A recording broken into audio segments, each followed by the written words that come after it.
melnais plastikāta maisu, un lai saliek tos papīrus iekšā, lai nemest iekšā. Protams, jums ir opcija, ka jūs varat pacelt augšā un iemest pa taisno iekšā, ja jums nav vesela kaudze un pēc tam aizbrauksiet, izbēgsiet ārā.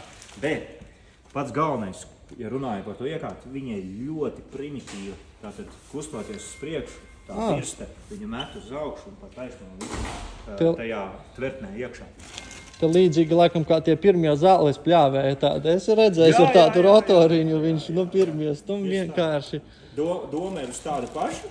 Tad mēs, kā saka, ir tā tērne. Tādu nebiju redzējis tādu.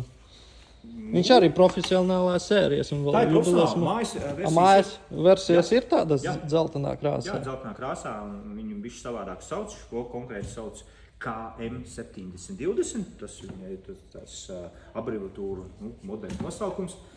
Mājas aparātiem būs S6 un S4.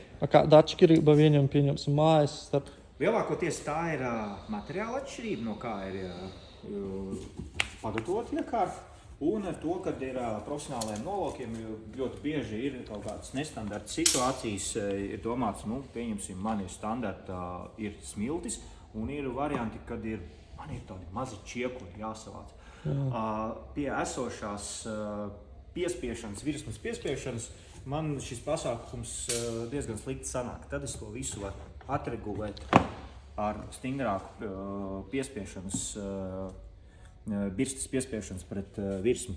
Es to visu varu, kā saka, atregulēt, un tad man arī čiekuriņi smuki salācās. Jāskatās. Tas darbības princips pavisam vienkārši ir. Mēs uzliekam virsū un